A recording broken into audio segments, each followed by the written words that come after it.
O Trilhas da Democracia de hoje recebe o professor titular de História do Brasil da Universidade Federal Fluminense, Marcelo Badaró. Em discussão, classe trabalhadora, ontem e hoje.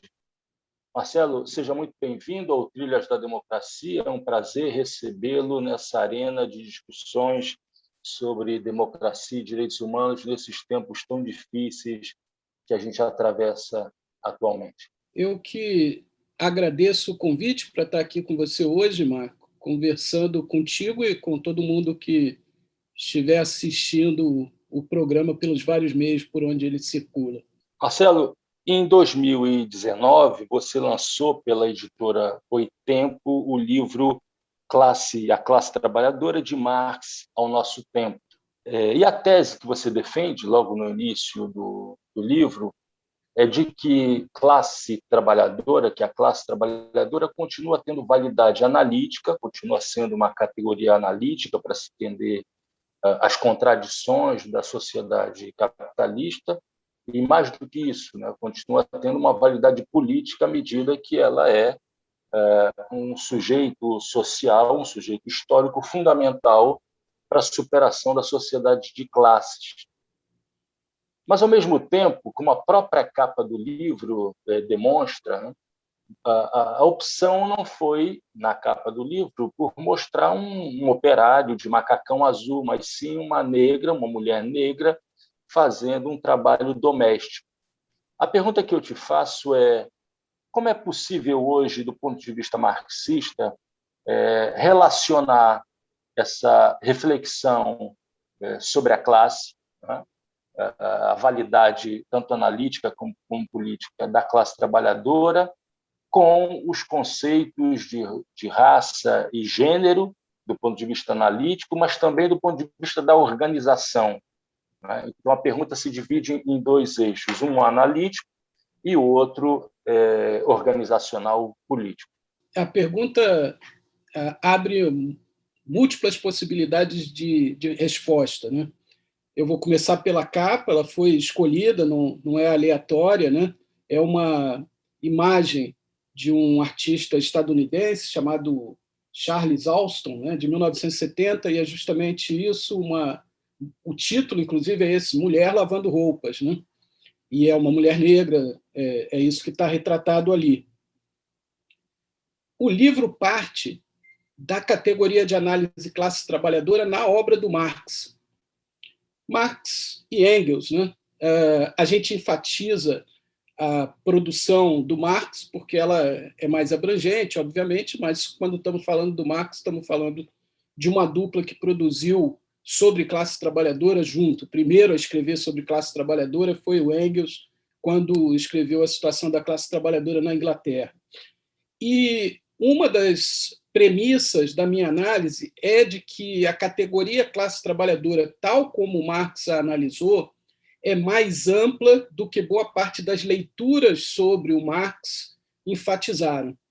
Ou seja, o Marx nunca restringiu a classe trabalhadora a um operariado industrial, fabril, nunca restringiu a classe trabalhadora ao que ele chamava de trabalhador produtivo, aquele que produz mais-valia, que gera lucro diretamente pela sua intervenção na produção capitalista, né? Nunca restringiu a classe trabalhadora a empregados formais, até porque na época dele isso praticamente inexistia, como a gente hoje definiria, né, o contrato formal de trabalho. Né? Marx nunca restringiu a classe trabalhadora aos setores urbanos dos países de industrialização mais avançada na época dele. Ele conseguia enxergar que o capitalismo subordinava o trabalho ao capital em várias regiões do globo, cada vez mais subordinava o trabalho ao capital e, para além da classe trabalhadora assalariada típica, subordinava também trabalhadores submetidos a relações de trabalho que estavam longe daquilo que era chamado pelo Marx, né, com ironia, de livre relação de assalariamento. Ele falava em livres como pássaros, né, livres para serem explorados. Mas ele dizia que o capitalismo estava submetendo a dinâmica da expansão do capital também trabalhadores envolvidos em relações de trabalho compulsórias. Um bom exemplo é a escravidão no sul dos Estados Unidos. Marx deu muita atenção na sua obra, e isso está no prefácio do Capital, isso está no interior do livro 1 do Capital, isso está em toda a dinâmica do debate político da Internacional, da primeira Internacional, quando ela foi fundada. Marx coloca isso no manifesto inaugural da Internacional e, principalmente, nos seus textos jornalísticos. Marx deu muita ênfase à guerra civil nos Estados Unidos, chamando atenção para o fato de que o principal conflito social daquela quadra do século XIX, nos anos 1860, que é quando ele está terminando de escrever o primeiro livro do Capital, o principal conflito social era a luta contra a escravidão que se dava no sul dos Estados Unidos de uma forma militar, através da guerra civil. Mas Marx, inclusive, achava que a guerra civil podia adquirir conotações revolucionárias quando os trabalhadores escravizados do sul fossem armados, ou mesmo os libertos que viviam no norte, fossem armados para compor os exércitos, as forças militares da União. Isso efetivamente aconteceu e foi decisivo para o fim da guerra. Quando o governo central declara a abolição da escravidão, a guerra muda de rumos. E a Internacional, com a pena do Marx, congratula-se com Lincoln por ter dado esse passo em direção à libertação dos trabalhadores escravizados, das trabalhadoras escravizadas do sul dos Estados Unidos. Então, essa era uma questão que já estava colocada na época do Marx, assim como já estava colocada a questão da exploração das mulheres associada ao que a gente hoje chamaria de opressão de gênero. Desde os anos 1840, quando Marx comenta escritos de um inspetor de polícia francês, o que hoje é um livro, mas foi editado como uma tradução do Marx em alemão sobre o suicídio, ele já tinha um olhar muito atento à questão da opressão de gênero. E isso vai atravessar o Manifesto Comunista, e os que estudam os cadernos que o Marx escrevia nas suas pesquisas já no final da vida mostram que nesses cadernos, que são chamados às vezes de cadernos etnográficos, há uma preocupação muito grande com as relações entre homens e mulheres ao longo da história das sociedades humanas, algo que o Engels, lendo os cadernos do Marx, mas tendo uma interpretação própria, vai aproveitar na discussão do livro dele, A Origem do Estado, da Propriedade Privada, da Família. Agora, eu não diria que na obra do Marx a gente encontra solução para essa questão que você traz, quer dizer, para pensar como a classe trabalhadora é atravessada por desigualdades que, para além da exploração de classe, envolvem também a opressão racial e a opressão de gênero. Marx dá pistas para isso, mas cabe aos marxistas do século XXI localizarem o problema com esses 150 anos que já transcorreram depois da obra do Marx ter sido concluída. E, desse ponto de vista, eu acho que hoje o marxismo tem boas reflexões, boas saídas para pensar como é que nós podemos entender a totalidade das relações sociais a partir de chaves explicativas que envolvam a interconexão ou a consubstancialidade, como dizem alguns, de exploração econômica, opressão racial, de gênero e alienação das forças do trabalho. E essa percepção da totalidade não exclui entender as especificidades de cada forma de opressão. Então, no livro, por exemplo, eu resgato a reflexão do que hoje é chamado de teoria da reprodução social, e com inspiração marxista, que é o esforço para entender como o capitalismo, que não inventou o patriarcado, que não inventou a subordinação das mulheres na família patriarcal, como o capitalismo adapta a lógica patriarcal há uma separação entre o trabalho feito no mercado, o trabalho, em geral, assalariado, e o trabalho feito no interior do lar, da casa, da família, quase sempre não remunerado, exercido pelas mulheres, mas que é um trabalho essencial, porque é ele que reproduz a força de trabalho, tanto no sentido biológico, do nascimento de novos trabalhadores e trabalhadoras, quanto do ponto de vista dos cuidados necessários, alimentação, cuidados da saúde, a educação, a amamentação, os cuidados da infância, os cuidados com os mais velhos, né, que são essenciais para o próprio processo de reprodução da força de trabalho. E se o salário é calculado em função do custo da reprodução da força de trabalho, a existência de uma parcela muito grande do trabalho socialmente realizado não pago no lar, nas famílias, pelas mulheres, né, sob a justificativa de que isso não é propriamente trabalho, sob a justificativa de que esse é o papel tradicional das mulheres, né?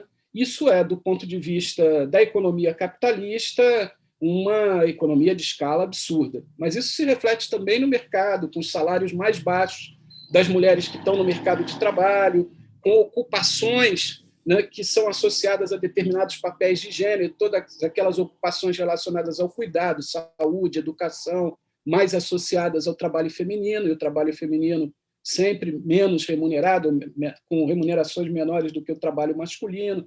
Então, essa é uma face. Também, do ponto de vista do marxismo contemporâneo, há muitas reflexões sobre como que o racismo, desde a sua origem, que está associada à escravidão africana moderna nas Américas, né, mas que se espalha por outras relações étnico-raciais ao longo do século XVIII, XIX, XX, né, como que o racismo tem uma funcionalidade nas economias capitalistas que está para além simplesmente de uma sobrevivência ideológica das noções de desigualdade racial que justificavam a escravidão africana nas Américas. O racismo tem funcionalidade, como Marx dizia lá na época dele, falando dos trabalhadores ingleses e dos irlandeses, né, dividindo a classe trabalhadora, enfraquecendo suas lutas, mas também organizando a desigualdade no mercado de trabalho, né, organizando no sentido de justificando que certos setores vão ter os trabalhos pior remunerados, os trabalhos menos qualificados, como se diz no mercado de trabalho, e outros setores terão, né, os trabalhos mais qualificados, melhor remunerados. Então, acho que o desafio do marxismo hoje é reconectar essas pontas da exploração, da opressão, da alienação e perceber a classe trabalhadora na sua amplitude e também, né, nas suas desigualdades internas, na forma como os preconceitos, as opressões atravessam a classe trabalhadora. Só assim a gente pode repensar a classe trabalhadora como sujeito social. Ainda nessa discussão analítica, que, na verdade, a gente está fazendo essa distinção muito mais com um caráter pedagógico, né, entre classe como categoria analítica e classe como sujeito histórico de transformação. Dentro desse teu horizonte da necessária reconexão, você acaba de finalizar esse teu raciocínio, ainda cabe a ideia de centralidade de classe. Dentro dessa totalidade contraditória, a classe continua a ter um papel central? Sim, há duas formas de ler essa sua pergunta, né? Uma forma que eu chamaria de mais tradicional seria dizer que a classe vem primeiro. A classe é a grande questão e as outras são secundárias em relação à classe. Não é a que eu persigo aí na discussão desse livro, nos estudos que eu faço. Eu entendo que a centralidade da classe se coloca do ponto de vista da transformação social, tal como Marx a pensou lá no século XIX, a partir de uma constatação, porque Marx não inventou, né, a classe trabalhadora, ele constatou a sua existência na realidade histórica da época dele, a partir de uma constatação de que a classe trabalhadora era um sujeito potencial de transformações sociais diferente dos outros sujeitos de transformação que o Marx tinha observado ou que as sociedades tinham observado antes. Em especial na comparação, Marx está começando a escrever sobre a classe trabalhadora nos anos 1840, então transcorreu aí pouco mais de meio século, né, desde a Revolução Francesa, principalmente na comparação com as chamadas revoluções burguesas. O que o Marx levanta é a ideia de que a classe trabalhadora é um sujeito que, pelos seus próprios grilhões, né, só pode se libertar libertando a sociedade como um todo. Não há possibilidade de que a classe trabalhadora seja um sujeito de uma revolução para se transformar em classe dominante, porque aí a gente teria que usar pelo menos o raciocínio matemático, né? Não dá para 99% da população explorar o 1% e ainda assim a sociedade sobreviver. Então, o que o Marx enxergava na classe trabalhadora como potencial era o fato de que, para se libertar da exploração capitalista, ela demandaria a libertação da sociedade como um todo, das formas de exploração de maiorias sociais por minorias. Então, era essa visão que o Marx tentava trazer para o movimento da própria classe trabalhadora, né? E não era o único a fazer isso, ele adere a um movimento que já estava em curso. Desse ponto de vista, me parece que a centralidade da classe, no sentido do sujeito, da transformação social, permanece potencialmente colocada no nosso horizonte. Mas isso não significa olhar para essa classe e enxergar, né, o trabalhador, homem, europeu, branco, ou coisa do tipo. Isso significa enxergar uma classe que é diversa, que é atravessada por contradições e que, no seu projeto de transformação social, só pode ser bem sucedida, seja por conquistas parciais ou olhando para o horizonte, cada vez nos parece mais distante, né? Mas ainda está colocado como potencial, né? Para o horizonte de uma outra forma de sociabilidade, cada vez mais necessária pelas condições em que a gente vive no mundo hoje, né? Isso só é possível se essa classe se reconhece como sujeito atravessado por essas contradições, se ela projeta uma sociedade futura não apenas sem exploração, mas uma sociedade sem opressões. E isso não é possível se ela não começa a se organizar e a difundir projetos revolucionários que são, desde já, né, esboços dessas superações. Então, o que eu estou querendo dizer com isso é que, se a gente pensasse na classe trabalhadora como um sujeito redentor de toda a história, que, depois de conquistar na Revolução Socialista, né, a construção do mundo socialista, aí ela para pensar, bom, mas tem também questões de gênero, tem também questões raciais que a gente vai ter que resolver quando tiver resolvido a transição do socialismo.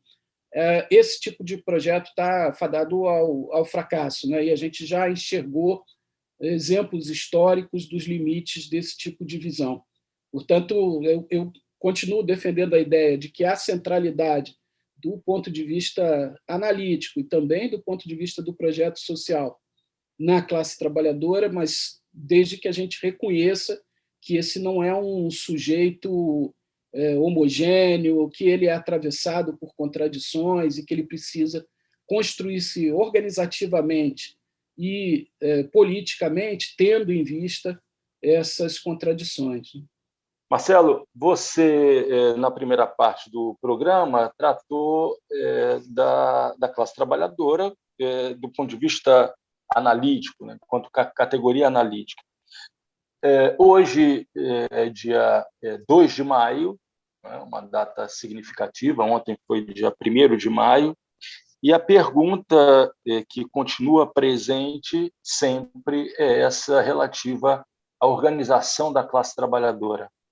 Tendo em vista as reflexões que você fez e que estão presentes no livro sobre a relação entre classe, gênero e raça, do ponto de vista organizacional, continuam sendo suficientes as formas de organização tradicionais, entre aspas, o sindicato e o partido, ou o final do século XX, o início do século XXI tem demonstrado uma série muito grande de formas de organização que vão além do sindicato e do partido? Essa é uma boa pergunta. Eu responderia que o partido e o sindicato continuam necessários, mas não são, como nunca foram, suficientes do ponto de vista da organização da classe trabalhadora. Isso porque, se nós olharmos só para os dados do mercado de trabalho no mundo, quando, do início da pandemia, no início do ano passado, a Organização Internacional do Trabalho anunciou que dos cerca de 3,3 bilhões de pessoas que trabalhavam no mundo, 2 bilhões eram empregados informais. O chamado trabalho informal é aquele mais difícil de ser representado pelos sindicatos. Os sindicatos têm um papel quase sempre associado à contratação coletiva, às regras legais de regulação do mercado de trabalho, defender os interesses dos trabalhadores associados aos sindicatos, né, em relação a essas regras da contratação coletiva e da legislação trabalhista. Eles não conseguem representar o conjunto da classe trabalhadora, especialmente se a maioria dos trabalhadores, né, estão justamente à margem dessa legalidade, à margem desses direitos trabalhistas. Né? Então, desse ponto de vista, é preciso lembrar que as lutas da classe trabalhadora sempre foram mais fortes quando envolveram para além dos sindicatos, nunca deixando eles para trás, porque a luta sindical ela se recoloca. Veja, os setores mais precarizados da classe trabalhadora hoje, né, eles caminham na direção da organização de tipo sindical. Dá um exemplo aqui no Brasil, e durante a pandemia a visibilidade desse setor foi maior, os entregadores de aplicativos, né? Esse setor que hoje se usa a expressão uberizado da classe trabalhadora, que é tratado pelas empresas de aplicativo como autônomos, que recebe por tarefa, né, por entrega, como recebiam por tarefa trabalhadores lá no século XIX, que buscam reconhecimento de direitos e, para isso, se organizam. No ano passado, a gente viu o break dos apps, né, uma tentativa de greve nacional de entregadores de aplicativos, outros se anuncia hoje, se anuncia para agora. Né? Esse é um movimento que a gente já viu acontecer em outros momentos, que gerou mais organização e uma certa institucionalização sindical dessa organização. Isso já ocorre em alguns estados do Brasil com os motoristas de aplicativo, Uber, etc. Isso aconteceu em outras partes do mundo, né, inclusive levando a reconhecimento via legislativo ou via judiciário desses trabalhadores como empregados das empresas por aplicativos, com seus direitos trabalhistas. Então, esse movimento em direção aos sindicatos, ele se recoloca, né, permanentemente. Mas, diante da informalidade, das desigualdades que atravessam a própria classe trabalhadora, não vai ser só o sindicato que pode levar adiante as demandas mais básicas, né, dessa classe trabalhadora. E é interessante perceber que, nos últimos tempos, se a força dos sindicatos parece ter declinado, outros movimentos, especialmente aqueles de base territorial, ganharam maior espaço. Estou falando, por exemplo, de movimentos por moradia, como é o caso do MTST, que cresceu em expressão política e social no Brasil nos últimos anos. Estou falando de movimentos de moradores de periferias e favelas das grandes cidades brasileiras que se organizaram para lutar contra a violência policial, que se organizaram durante a pandemia agora para garantir alimentação, cuidados com a saúde nessas regiões periféricas, né, e que tiveram um protagonismo no pouco que a gente teve de mobilização social no ano passado, no meio da pandemia, naqueles atos antirracistas, antifascistas, e quem está à frente desses movimentos territoriais normalmente é uma juventude negra, muitas mulheres, né, protagonizando essa luta pela sobrevivência que se transforma em luta política, até por necessidade, porque para garantir, né, a sobrevivência nas condições em que vivem as parcelas mais precarizadas da classe, nas periferias das grandes cidades, né, não é possível fazer isso sem ampliar a luta para um plano político mais amplo. E, nesse sentido, então, eu entendo que o movimento social, no sentido amplo, vai além do movimento sindical. Agora, cada movimento social, incluindo o movimento sindical, ele tem basicamente dois limites. Um é que ele tem que ter demandas específicas. O movimento se constrói em torno de demandas específicas. Essas demandas específicas, por mais amplas que possam ser, né, limitam o movimento ao imediato, àquilo que é alcançável num plano específico. Então, movimento por moradia, o limite do movimento por moradia é a conquista da moradia.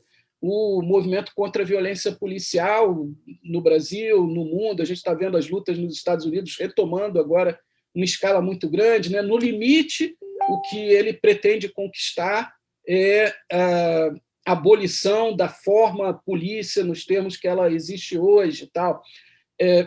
O que unifica essas lutas na direção da transformação social mais global, né? O que unifica essas lutas, o que pode unificar essas lutas, é um projeto de classe, um entendimento das contradições sociais como contradições que atravessam a sociedade como um todo e não apenas na questão da moradia, na questão da exploração salarial, na questão da opressão do Estado via violência policial. Quem pode analisar a sociedade, formular um projeto mais global e potencializar essas lutas dos vários movimentos sociais num programa mais unificado de luta pela transformação social, me parece que ainda é o partido político. A forma partido político foi muito desgastada ao longo do século XX, né, principalmente porque a classe trabalhadora, que inventou, em grande medida, essa forma, porque o que se chamava de partido político até o século XIX era algo muito distinto do que a gente conhece hoje, né, com uma organização, filiação, contribuição de quem é filiado, organização no plano local, regional, nacional e tal. Isso foi a classe trabalhadora que inventou, em grande medida, né? Os partidos tradicionais da classe dominante eram muito mais confrarias por adesão e não organizações de massa, né? Mas essas organizações se perderam muitas vezes nas teias da estrutura do Estado capitalista, do Estado burguês, e o desgaste do modelo partido político, mesmo junto à classe trabalhadora, também foi muito grande. Então, dizer que o partido é necessário não significa dizer que as experiências históricas que a gente teve com os partidos políticos estão suficientes. Não, eles precisam se reinventar.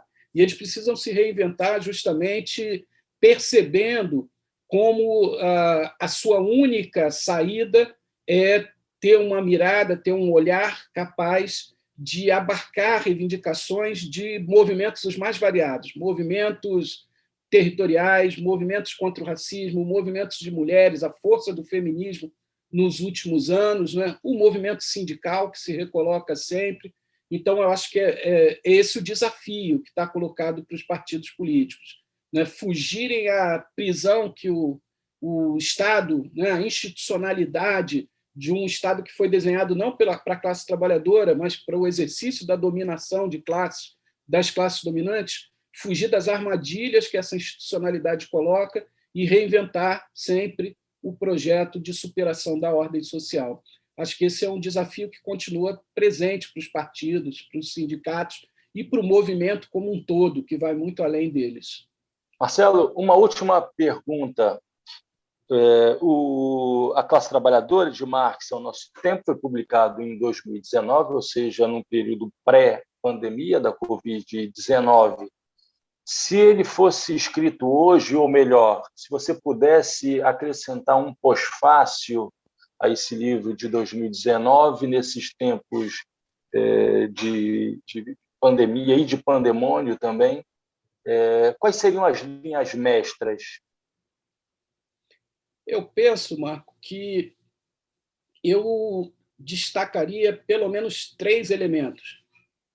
Um elemento é o fato de que a pandemia acelera, ela não cria, mas ela acelera um processo de concentração de riqueza que confirma, em grande medida, aquilo que o Marx dizia lá no capítulo 23, nas traduções, né, brasileiras do livro 1 do Capital, quando ele falava da lei geral da acumulação capitalista. Né? Lá no capítulo 23, o Marx dizia que quanto maior a riqueza social, né, o capital em circulação, em acumulação, né, em funcionamento, quanto maior é o ritmo do seu crescimento, mais cresce o proletariado, quer dizer, mais gente é subordinada às relações de trabalho capitalistas. E isso se confirma no mundo hoje, né? Como eu falei, a gente tem 3,3 bilhões de pessoas, né, que compõem a força de trabalho mundial. E esses saltos, assim, nas últimas décadas, têm sido de 1 bilhão a mais a cada 15, 20 anos. Mas o Marx também dizia o seguinte: pela própria lógica da concentração e da centralização de capitais, pela concorrência entre os capitais, pela dinâmica, né, da acumulação, concentrar cada vez mais investimentos no que ele chamava de trabalho morto ou capital fixo, quer dizer, propriedades, equipamentos, máquinas e tal, e menos espaço relativo existir para o trabalho vivo, né, para o capital variável, ou seja, para a força de trabalho. Né? Por conta disso, embora o proletariado aumente, aumenta também, no mesmo ritmo, né, aquelas parcelas do proletariado que o Marx chamava de exército industrial de reserva, ou, né, superpopulação relativa. E, dentro desse exército industrial de reserva, desempregados, subempregados, empregados de forma muito precária, né, a parcela daqueles que vivem a miséria absoluta, né, ela também é muito grande. Então, se a gente olhar os dados dos últimos anos, daqueles relatórios sobre desigualdade de riqueza, de renda, desigualdade social global da Oxfam, né, que usa dados do Banco Credit Suisse e outros, né, a gente vai ver que esse é um processo avassalador. Né? Os 2.000 e poucos bilionários do mundo, segundo o relatório de 2020 da Oxfam, tinham mais riqueza do que 4,6 bilhões de pessoas, ou seja, cerca de 60% da população mundial. Então, a gente está falando aí, né, de 2.100 pessoas que têm mais riqueza do que 60% da população mundial. A pandemia só piorou isso. Né? Os dados desse ano são de que a pandemia arrastou mais ou menos 500 milhões de pessoas para a extrema pobreza, para a fome, para a miséria absoluta no mundo. Né? Enquanto os mais ricos adicionaram, vou ler aqui, 3,9 trilhões às suas fortunas. Nesse ano de pandemia, que se fala em crise econômica, com os indicadores, claro, né? O produto interno bruto diminuiu no mundo todo e tal, mas os homens mais ricos do mundo, né, adicionaram 3,9 trilhões às suas fortunas. Então, esse eu acho que é um aspecto que vale a pena chamar a atenção, porque a pandemia ela não abriu esse buraco fundo onde a gente está, né? Ele tem a ver com o capitalismo, com a fase atual do capitalismo, mas ela pode servir para abrir os olhos para o tamanho desse buraco, né? Também pode servir, aí é um segundo aspecto, para a gente entender que as formas mais coercitivas, mais violentas, mais destrutivas de administrar esse crescimento absurdo da miséria, da pobreza, da precarização do trabalho e tal, essas formas encontraram seu espaço na pandemia também para crescer, eu diria, e para aprofundar, né, o seu caráter destrutivo. E eu penso aí nas formas políticas. Né? Nós vivemos num país, no Brasil, em que o Estado teve um papel fundamental, não por incompetência, não por qualquer elemento aleatório, mas o Estado, especialmente estou falando aqui do governo federal, né, teve um papel fundamental em aprofundar o drama da pandemia, tanto do ponto de vista sanitário, das mortes, quanto do ponto de vista social, né, tendo em vista que a gente viveu aí alguns meses de um auxílio emergencial que garantiu a vida, né? Não foi condições dignas de vida, mas garantiu a vida para cerca de 60 milhões de brasileiras e brasileiros, e isso durou pouco tempo, e agora, quando retoma, por um número mais limitado ainda de meses, retoma num valor muito pequeno, né? Incapaz de garantir o mínimo, aí, uma cesta básica ou um botijão de gás que seja para a maioria das pessoas que vão receber esse auxílio emergencial. E já está mais do que documentado como todas as medidas do governo foram tomadas na direção de deixar o vírus, né, correr solto e contaminar o máximo de pessoas possível. Desse ponto de vista, a capacidade, né, de uma gestão violenta, exterminista, que a gente poderia dizer, né? Ou como está mais visível no discurso político, genocida, né? De interferir na vida das pessoas, né? E administrar pela morte essa ampliação do exército industrial de reserva, da superpopulação relativa, né? Ela não deve passar, essa capacidade violenta, não deve passar para a gente como um acidente, como uma incompetência, é uma opção política consciente. Eu chamaria atenção para isso num pós-fácil. E, por fim, o outro alerta que a pandemia nos traz, e que no livro eu não relacionei a questão da classe trabalhadora, mas a gente poderia relacionar, e relacionar especialmente a dinâmica da expansão do capital, né, da própria destrutividade do capital, não só no mercado de trabalho, nas condições sociais, na desigualdade, mas do ponto de vista do meio ambiente, do ponto de vista da tragédia climática que a gente já enfrenta, porque a pandemia é uma face da crise ambiental, né? A migração, que os cientistas avaliam pode ser cada vez mais frequente, né? Já tem sido nos últimos anos. O coronavírus foi uma migração de vírus que estão em animais silvestres, em animais de florestas, para humanos, que eles ainda não conseguiram rastrear totalmente como ela foi feita, mas SARS, MERS, são outras formas, né, de vírus que migraram para humanos e não adquiriram essa característica pandêmica do coronavírus. Mas é uma face da expansão do agronegócio predatória, destruindo florestas, é uma face da expansão desenfreada, né, do capitalismo por regiões do globo que antes eram minimamente preservadas. Então, desse ponto de vista, a destruição da natureza, o aquecimento climático, as pandemias cada vez mais frequentes associadas a essa expansão do agronegócio, né? Esse eu acho que é um outro elemento, porque ele coloca em questão não apenas a exploração, as opressões, ele coloca em questão